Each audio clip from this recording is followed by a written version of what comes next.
Subscribe now and press the bell icon. Never miss an update. Hi guys, welcome back to the gov job alert. और last video में मैंने आपको बताया था कि SSC CGL और आरआरबी एनटीपीसी के जो भी एस्पिरेंट हैं जो प्रिपरेशन कर रहे हैं उनके लिए ये वीडियो होने वाली है। तो मैं इस वीडियो में बताऊंगा अगर आप आरआरबी एनटीपीसी या एसएससी सीजीएल के लिए एस्पिरेंट हैं या प्रिपरेशन कर रहे हैं तो ये वीडियो कैसे आपके लिए इम्पोर्टेंट होने वाली है। सबसे पहले तो मैं आपको बता दूँ कि जो भी स्टूडेंट अभी तैयारी कर रहे हैं उनके साथ क्या क्या प्रॉब्लम वो फेस करते हैं अपनी जो तैयारी करने में, और साथ ही क्या क्या उन्हें दिक्कत आती है।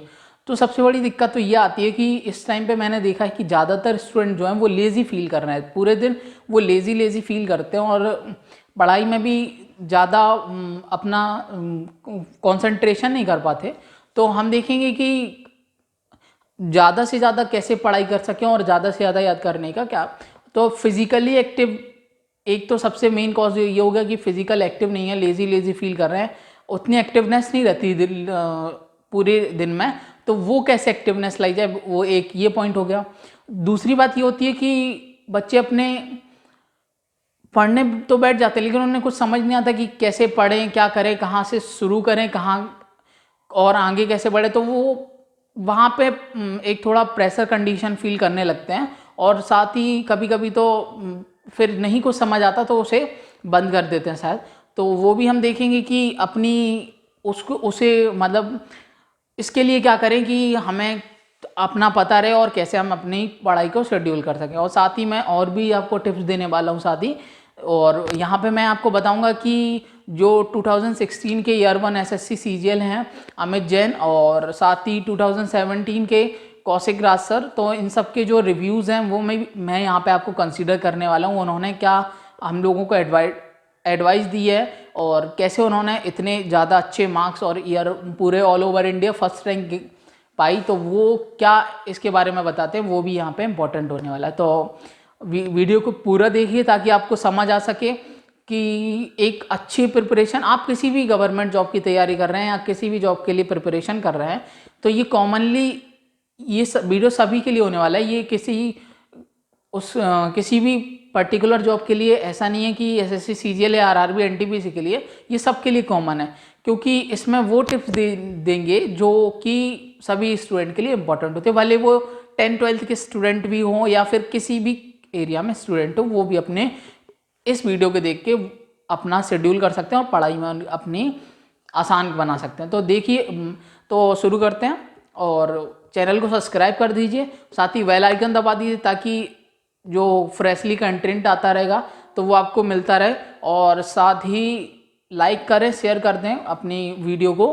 तो चलिए शुरू करते हैं। सबसे पहला पार्ट जो है मैं बताऊंगा कि जो आप लोग लेज़ी फील करते हैं या दिन भर पढ़ाई में कंसंट्रेशन नहीं कर पाते, उसका सबसे मेन रीज़न ये है कि आप या तो ज़्यादा से ज़्यादा मोबाइल यूज़ कर रहे हैं या फिर जंक फूड बहुत ले रहे हैं। तो आपको फिज़िकल जो अपनी लाइफ है वो भी आपको यहाँ पे इम्प्रूव करनी पड़ेगी अगर आपको अपनी स्टडी को इम्प्रूव करना है। तो फिज़िकल लाइफ कैसे इम्प्रूव करेंगे वो मैं आपको बताऊँगा। तो सबसे पहले इम्पॉर्टेंट है कि अपना स्लीप टाइम बहुत ज़्यादा, आपका स्लीप टाइम बहुत ज़्यादा इम्पॉर्टेंट है पढ़ाई के लिए। देखिए, मैं आपको पर्सनली सजेस्ट करूँगा कि अपना स्लीपिंग टाइम रात में 10 बजे से 5 बजे तक का बहुत ही बढ़िया स्लीपिंग टाइम होता है। इसमें आपकी ज़्यादा से ज़्यादा नींद कवर हो जाती है और दिन भर की जो स्ट्रेस स्ट्रेन आप फील कर रहे होते हैं वो भी आपको यहाँ पे थकान दूर हो जाती है। तो रात में देर तक जगना और रात में लेट तक मोबाइल चलाना सबसे इम्पोर्टेंट कॉज है जिसकी वजह से आप कंसंट्रेशन नहीं कर पा रहे हैं पढ़ाई में, और साथ ही आप लेज़ी फील कर रहे हैं। तो सबसे इम्पोर्टेंट ये है कि आप पहले तो अपना सोने का शेड्यूल बांधिए। सोने का शेड्यूल बेस्ट मेरे हिसाब से तो 9 to 5 है। अगर आप 9 to 5 की पूरी नींद ले रहे हैं तो आपको दिन में एक्टिव रहेंगे और सबसे बढ़िया फील होने वाला है। तो स्लीपिंग टाइम और लेट रात तक मोबाइल चलाना सबसे गलत है क्योंकि इससे हमारे एक तो आँखों को बहुत ज़्यादा स्ट्रेस फील होता है, ये बहुत ज़्यादा थकान महसूस करती हैं, साथ ही इससे माइंड पे भी स्ट्रेस आता है और दिन भर हेडेक रहती है और लेजीनेस सा फील होता है। तो सोने के 1 घंटे पहले ही मोबाइल को रख दीजिए। अगर आप मोबाइल इतना चलाते हैं तो कम से कम ये कीजिए कि सोते टाइम उससे 1 घंटे पहले मोबाइल को छोड़ दीजिए। इससे क्या होता है, आपकी आँखों की वीकनेस भी नहीं होती, ज़्यादा वीक नहीं होती। अगर आप मोबाइल चला के सोते हैं तो कुछ साइंटिफिक रिसर्च बताती हैं कि इससे आँखों पे भी बहुत फ़र्क पड़ता है। तो और सेकंड रीज़न ये है कि आप पूरी नींद लेंगे तो दिन भर की जो आप थकान महसूस कर रहे हैं वो आपको नहीं होगी। तो ये सबसे बेस्ट होने वाला है आपके लिए। और साथ ही तो ये हो गया सोने का शेड्यूल। और आप चाहें तो मैं सोने के लिए एक और बात बता दूं, अगर आप और फील करते हैं कि हाँ थोड़ी कुछ और दिक्कत आ रही है, मतलब दिन में भी आप फिर भी लेज़ी फील कर रहे हैं, तो आप दिन में भी कुछ पावर नैप ले सकते हैं। जैसे कि मैं पावर नैप आपको दिन में लेने का तरीका बता दूं कि आप कभी भी जब पावर नैप लें तो वो 1.5 घंटे 3 घंटे ऐसे की लें, मतलब इतनी बड़ी ना लें, 1.5 घंटे मिनिमम, मैक्सिमम तक 1.5 घंटे मैक्स मिनिमम। और अगर बहुत थकावट हो रही है तो मैक्सिमम 3 घंटे की नींद ले सकते हैं। पढ़ने वाले बच्चों के लिए ये इम्पॉर्टेंट है कि वो दिन में भी थोड़ा सा बेटर फील करें, जिससे कि उन्हें पढ़ाई में ज़्यादा कंसंट्रेशन हो सके। ये तो एक हो गया सोने का शेड्यूल। और मैं आपको खाने का शेड्यूल भी बता दूं कि आपको यहाँ पे अगर आपको कंसंट्रेशन बढ़ाना है तो आपको एक्टिव रहना पड़ेगा। एक्टिव रहने के लिए आपको एक प्राणिक फूड खाने पड़ेंगे। प्राणिक फूड तो मैं उतना डिस्क्राइब नहीं करूँगा इस वीडियो में, लेकिन आपको ये बता दूं कि जंक फूड को अवॉइड करना रहेगा। तो आप अपनी जो डाइट है उसमें जंक फूड को प्लीज़ अवॉइड करें, क्योंकि ये एक तो डाइजेशन सिस्टम को बिगाड़ता है पहला तो, जिससे लेज़ी फील होता है, और सेकंड कि ये हेल्थ के लिए भी अच्छा नहीं होता। और आप देखते हैं कि इससे फैट भी बहुत बढ़ जाता है। तो एक तो यहाँ पे जंक फूड आपके लिए बहुत ही ज़्यादा हानिकारक है, तो उसको आप अवॉइड करें। और थर्ड ये कि अब जब आप सुबह 5 बजे तक जाग जाएं तो उसके बाद मैं आपको सलाह दूंगा कि जागने के तुरंत बाद ही आधा लीटर करीब पानी पिएं। जागने के तुरंत बाद आपको फ्रेश होने से पहले ये पानी पीना है, ताकि आपका मेटाबॉलिज्म एक तो एक्टिव हो जाएगा उस टाइम पे वाटर से, और दूसरा आप अच्छे से फ्रेश हो पाएंगे। ताकि कभी कभी क्या होता है, कॉन्स्टिपेशन और एसिडिटी वगैरह जो पेट में रह जाता है, इससे क्या होता है कि दिन भर हम लेजी फील करते हैं। दिन भर अगर हम पढ़ने भी बैठते हैं तो हमारा ध्यान नहीं लग पाता अच्छे से, तो ये एक बड़ा कॉज होता है। तो इसके लिए आप क्या करें कि सुबह उठते ही आधा लीटर करीब पानी पिएं, इससे आपको फ्रेश फील होगा। इसके बाद मैं आपको सलाह दूंगा कि जब आप अच्छी तरह से फ्रेश फील करें तभी कम से कम 20 मिनट का वर्कआउट अपनी डेली रूटीन में प्लीज़ ऐड करिए, क्योंकि वर्कआउट आपको एक्टिव बनाने के लिए सबसे इंपॉर्टेंट होने वाला है। यदि आप अपनी डेली लाइफ में 20 मिनट का केवल वर्कआउट अगर करते रहे हैं तो इतना एक्टिव फील आप डे में करेंगे कि आपको लेजीनेस बहुत ही कम फील होगी और कंसंट्रेशन आपका यहाँ पे बढ़ने वाला है। अगर थोड़ा वर्कआउट के साथ मेडिटेशन करेंगे तो बहुत अच्छा रहेगा। मेडिटेशन आपको बहुत हेल्प करने वाला है। साथ ही ये इम्पोर्टेंट होने वाला है कि एक्टिव रहने के और भी आपको फ़ायदे, अगर आप सुबह वर्कआउट करते हैं तो काफ़ी सारे फ़ायदे हैं, वो तो आपको पता ही है। ये पढ़ाई में भी आपको हेल्प करने वाला है। हाँ, और मैं आपको बता दूं कि इतना ज़्यादा वर्कआउट मत करें कि दिन भर आप बहुत टायर्ड फील करें और दिन में आपको बहुत ज़्यादा नींद आए, या फिर आप बहुत ज़्यादा टायर्ड फील ना करें और कोई दिक्कत ना हो दिन में, क्योंकि बहुत ज़्यादा अगर आप वर्कआउट कर लेंगे तो आपको पढ़ाई में बहुत ज़्यादा दिक्कत होगी। या तो मेडिटेशन और सिंपल वर्कआउट के साथ आप और मैं आपको ये भी सजेस्ट करूंगा कि एक साथ बहुत ज़्यादा वर्कआउट ना करें, धीरे धीरे अपने रूटीन में वर्कआउट को बढ़ाएं। और यदि आप शाम के वर्कआउट करना चाहते हैं या शाम के कुछ फिजिकल एक्टिविटी करना चाहते हैं तो कम से कम सोने के 3 घंटे पहले उस एक्टिविटी को कर लें, और जिससे कि आपको नींद भी बढ़िया आएगी और ये आपके लिए फ़ायदेमंद होने वाला है। ये तो हो गई। और दूसरी बात, अगर आप लेज़ी ज़्यादा फील करते हैं तो मैं आपको सलाह दूंगा कि अपना जो आप फूड तो है वो सुधारने वाले हैं, प्लस मुनक्का एक दाख से थोड़ी बड़ी आती है, मुनक्का उसे हम कहते हैं। तो उसको आप क्या करें कि पानी में गला दे रात में, और सुबह वही जो पानी है उसको और साथ में मुनक्का को ले लें साथ में। इससे क्या होता है कि एक तो मुनक्का इतनी ज़्यादा हाईली आपको एनर्जी देती है कि आप दिन भर एक्टिव रह सकें। समझ लीजिए कि उतनी एनर्जी जितनी रिवाइटल खाने के बाद लोगों को होती है उतनी एनर्जी आपको फील होगी। तो ये आपको हेल्प करने वाला है। और मल्टीविटामिन्स और प्रोटीन वगैरह, कार्बोहाइड्रेट वगैरह, मतलब डाइट प्लान भी आपको अपना परफेक्ट रखना पड़ेगा। ये तो हो गई फिजिकल एजुकेशन कि आप अपने आप को एक्टिव रखें ताकि दिन भर आप लेजी फील ना करें और अपनी कंसंट्रेशन बढ़ा सकें पढ़ाई। सेकंड पार्ट में मैं बताने वाला हूँ आपको कि सबसे पहले तो अपना एक क्राइटेरिया डिसाइड कर लें कि आप तैयारी किस चीज़ के लिए कर रहे हैं, जिससे कि आप उसका सिलेबस, सबसे पहले तो सिलेबस उसका मालूम हो आपको। पूरा तैयारी कर रहे हैं तो आप, मुझे मालूम है आपको सिलेबस मालूम होगा, पर कुछ बच्चे क्या होते हैं कि उस फॉर्म को फिल कर, मतलब किसी भी जॉब के लिए अप्लाई कर देते हैं लेकिन सिलेबस उसका अच्छे से नहीं पता कर पाते। तो पहले तो ये आपने फॉर्म जो भी फिल किया, जिस भी गवर्नमेंट जॉब के लिए आप एस्पिरेंट हैं, तो उसकी पूरा सिलेबस आपको मालूम होना चाहिए। सेकंड थिंग ये है कि अब सिलेबस अगर आपको मालूम भी होता है तो सबसे बड़ी दिक्कत आती है कि दिन भर आप यही सोचते रह जाते हैं कि मैं करूं क्या, कहाँ से स्टार्ट करूं, कहाँ पढूं, क्या पढूं, तो कैसे पढूं, तो ये समझने में भी बहुत टाइम लग जाता है। तो मैं आपको बताऊं कि सबसे पहले क्या करें, व्हाट टू डू लिस्ट एक अगर आप बनाते हैं तो बहुत ज़्यादा फ़ायदा होने वाला है कि आप दिन भर में क्या करने वाले हैं और कब कब करने वाले हैं। ये एक लिस्ट सुबह उठकर बना लें या रात में सोते समय एक लिस्ट क्रिएट कर लें कि अगले दिन में आपको क्या क्या करूँगा। तो इससे क्या फ़ायदा होता है, सबसे पहले तो अगर हम माइंड में जो भी अपना शेड्यूल बनाते हैं और लिखकर जो भी शेड्यूल बनाते हैं, वो उन दोनों में बहुत ही ज़्यादा फ़र्क पड़ता है। अभी शुरुआत में अगर आपको बहुत ज़्यादा ये जो मैं आपको टिप्स बता रहा हूँ इन्हें फॉलो करने में दिक्कत होती है, लेकिन अगर आप लगातार इन्हें करेंगे तो ये आपकी हैबिट बन जाएगी।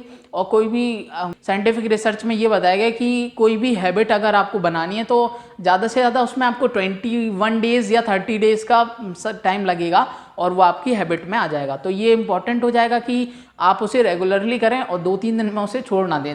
रेगुलरली करने से ये फ़ायदा होगा कि एक तो वो आपको इम्प्रूव करने वाला है आपकी स्टडी में, और साथ ही फिजिकल एक्टिविटी जो मैंने आपको बताई वो आपकी फिजिकल हेल्थ तो करेगी इम्प्रूव और स्टडी में भी इम्प्रूव करेगी आपकी। अब थर्ड ये टिप्स मैं आपको दूंगा कि जो भी आपने सिलेबस पता कर लिया है और आप अगर बिगिनर हैं तो प्लीज़ मैं आपको सजेस्ट करूंगा कि बेसिक से स्टार्ट करें। अगर बेसिक आपके क्लियर नहीं है तो पहले बेसिक क्लियर करें। कुछ लोग क्या करते हैं कि बेसिक क्लियर नहीं करते और डायरेक्टली एडवांस पे कवर करने लगते हैं। या आप सोच रहे हैं कि मैं बेसिक बाद में क्लियर कर लूँगा या बेसिक उतना इम्पोर्टेंट नहीं होता, तो ये आप गलत सोच रहे हैं, क्योंकि बेसिक भी बहुत इम्पॉर्टेंट है। हम एडवांस भी जाते हैं बाद में धीरे धीरे, लेकिन बेसिक से स्टार्ट करना चाहिए। ये आपको फ़ायदा देने वाला है, क्योंकि बेसिक अगर आपका क्लियर होगा तभी आपको एडवांस समझ में आने वाला है, वरना एडवांस समझने में भी आपको काफ़ी दिक्कत होगी। तो ये एक इम्पॉर्टेंट टिप है कि अपना बेसिक पहले बहुत ज़्यादा क्लियर करें और देख लें कि आप जो भी जिस भी नोट से या जिस भी बुक से आप बेसिक क्लियर कर रहे हैं वो ठीक है नहीं। वैसे ज़्यादातर बुकें ठीक ही बढ़िया आती हैं, लेकिन कुछ बुकों में क्या होते हैं फॉल्ट ज़्यादा होते हैं। तो मैं बाद में वो वीडियो दूंगा कि आप किसी भी एग्ज़ाम के लिए अगर प्रिपरेशन कर रहे हैं तो कौन सी बुक आपको प्रिफेयर करनी चाहिए, तो उसकी वीडियो भी अभी कुछ दिनों में आ जाएगी, तो वो उसके लिए देखते रहिए। और ये तो हो गया एक मेन टिप्स कि आप बेसिक क्लियर करें, और यदि आपकी बेसिक पूरे क्लियर हैं तो आप एडवांस अगर तैयारी कर रहे हैं तो बढ़िया है। साथ ही क्या है कि करंट अफेयर आप अपने लाइफ में ऐड करते हैं, क्योंकि करंट अफेयर का एक बहुत अच्छा वेटेज होता है किसी भी गवर्नमेंट जॉब में। करंट अफेयर को तैयार करने का सबसे बढ़िया तरीका तो न्यूज़पेपर है। इससे एसएससी न्यूज़पेपर अगर आप इंग्लिश न्यूज़पेपर यूज़ करेंगे तो और भी अच्छा होगा, क्योंकि अगर आप एसएससी एस्पिरेंट हैं तो आपको वहाँ से वोकेबलरी में भी मदद मिलेगी, साथ ही आपको करंट अफेयर में तो मदद होने ही वाली है। तो ये दो फायदे आपको यहाँ से होगा कि आपकी एक तो वोकेबलरी कंप्लीट हो रही है और करंट अफेयर आपको मिल रहा है। और मैं आपको एक और यहाँ पे टिप दूंगा कि प्लीज़ कभी भी अखबार में स्ट्रेस वाली या फिर जो ज़्यादा न्यूज़ आपके काम की नहीं है उसे अवॉइड करें, क्योंकि क्या होता है कि हम कभी कभी ऐसी न्यूज़ भी पढ़ लेते हैं और दिन भर उससे मेंटल में अगर आपके माइंड में कुछ कुछ उसके रिलेटेड घूमता रहता है तो वो आपको कंसंट्रेशन जो डिस्ट्रैक्ट कर सकती है कि आप पढ़ाई से कंसंट्रेशन अपना उससे डिस्ट्रैक्ट हो सकता है। तो प्लीज़ ऐसी न्यूज़ को अवॉइड करें। ये न्यूज़ आपके लिए इतनी इंपॉर्टेंट नहीं होती, तो ज़्यादा से ज़्यादा मैं आपको दूंगा कि फाइनेंस न्यूज़ हो गई, स्पोर्ट्स न्यूज़ हो गई और जनरल अवेयरनेस जो इंडिया में या इंटरनेशनली जो भी हो रहा है वो थोड़ा थोड़ा न्यूज़ आप देखते रहें। प्लस मैं जो नए वर्ड आपको वहाँ समझ आते हैं या समझ नहीं आते उन जो समझ आते हैं बढ़िया है, लेकिन अगर आपको कुछ वर्ड उसमें ऐसे होते हैं जो समझ नहीं आते तो प्लीज़ उसके लिए मैं आपको सलाह दूंगा कि उन्हें आप नोट करें और गूगल से या किसी भी डिक्शनरी से उनकी मीनिंग ले, क्योंकि बार बार कई बार वो वर्ड आते रहते हैं और अगर वो आप वर्ड कवर करते रहेंगे तो वोकैबुलरी आपकी बढ़िया होने वाली है। और अब मैं आरआरबी एनटीपीसी से रिलेटेड आपको एक टिप दूंगा कि आरआरबी एनटीपीसी के लिए मैं आपको बता दूं, सिलेबस तो आपको सबको मालूम है, नहीं मालूम होगा तो कमेंट करें, मैं आपको आरआरबी एनटीपीसी और एसएससी सीजीएल दोनों का सिलेबस के लिए एक परफेक्ट वीडियो मतलब एक अलग से वीडियो बना के दूंगा। लेकिन अब आरआरबी एनटीपीसी का बेसिक सिलेबस अगर मैं बताऊं आपको तो मैथ प्लस थोड़ी एडवांस मैथ भी यहाँ पे कवर होने वाली है, साथ ही reasoning, general awareness, general science, current affairs और ये इसका बेसिक देखा जाए तो यहाँ पे सिलेबस होने वाला है। तो जनरल साइंस है वो मैं अपनी वीडियो लेक्चर में कवर करूँगा, साथ ही आपके पास जो बुक है उसे आप प्रेफर कर सकते हैं और मैं जनरल साइंस और जनरल अवेयरनेस के लिए बुक भी बाद में आपको बता दूंगा। साथ ही करंट अफेयर के लिए मैंने आपको बता दिया, मैथ की भी यहाँ पे लेक्चर सीरीज में स्टार्ट करने वाला हूँ और आप कमेंट करके बता सकते हैं कि आपके वीक जो चैप्टर है मैथ में वो कौन से है, तो मैं उनके लिए ज़्यादा आपको बेसिक से ही मैं चाहूँगा कि बेसिक से ही स्टार्ट करूँ ताकि आपका बेसिक भी जो बिगिनर्स है उनकी बेसिक भी क्लियर हो जाए। और साथ ही लॉकडाउन चल रहा है, टाइम बहुत है, तो बेसिक आप क्लियर दोबारा कर लेंगे तो कोई दिक्कत नहीं होगी और एडवांस भी यहाँ पे क्लियर करूँगा। रीजनिंग यहाँ पे इंपॉर्टेंट है, रीजनिंग का भी अच्छा वेटेज आने लगा आजकल, तो रीजनिंग को भी कई लोग अवॉइड करते हैं और सोचते हैं कि वो हो जाएगी, लेकिन मैं आपको बता दूं कि रीजनिंग भी बहुत इंपॉर्टेंट है, इसको भी आप साथ उतना ही इम्पोर्टेंस दें जितना कि और सब्जेक्ट को दे रहे हैं। और साथ ही भले ही थोड़ा कम इसका टाइम टेबल जो आप टाइम बना रहे हैं अपने हिसाब से टाइम टेबल, तो रीजनिंग भी उतनी इम्पोर्टेंट है, तो मैंने आपको बताया। और साथ ही मैं आपको सलाह दूंगा कि अपनी जो जीके है मैं बताऊंगा, जो जनरल नॉलेज के जो क्वेश्चन होते हैं, जो स्टैटिक जीके होती है, वो लड़के क्या करते हैं एक बार पढ़ने के बाद, एक बार याद करने के बाद उनका रिवीजन नहीं करते। तो प्लीज़ अभी आपको रिवीजन की बहुत इंपॉर्टेंट ज़रूरत है, क्योंकि यहाँ पे जीके क्या होती है कि बहुत ही ज़्यादा लोग भूल जाते हैं, तो इसे लगातार रिवीजन करते रहें। जब आप याद कर रहे हैं तो ज़्यादा टाइम लगेगा, रिवीजन करने में बहुत कम टाइम लगेगा।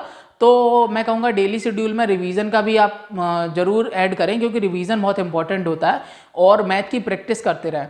तो ये तो हो गया आरआरबी एनटीपीसी के लिए। अब एसएससी सीजीएल का अगर मैं आपको बेसिक सिलेबस बता दूं तो उसमें जनरल इंग्लिश, मैथ और एडवांस मैथ दोनों, और साथ ही मैथ का मतलब मेरा अर्थमेटिक्स है, अर्थमेटिक्स के काफ़ी सारे उसमें क्वेश्चन आते हैं। साथ ही रीजनिंग का वेटेज थोड़ा कम है, तो लेकिन वेटेज कम होने का मतलब ये नहीं कि उसका इंपॉर्टेंस कम हो जाता है, इंपॉर्टेंस उतना ही रहेगा, क्योंकि एक एक मार्क्स आपके लिए इंपॉर्टेंट होने वाला है।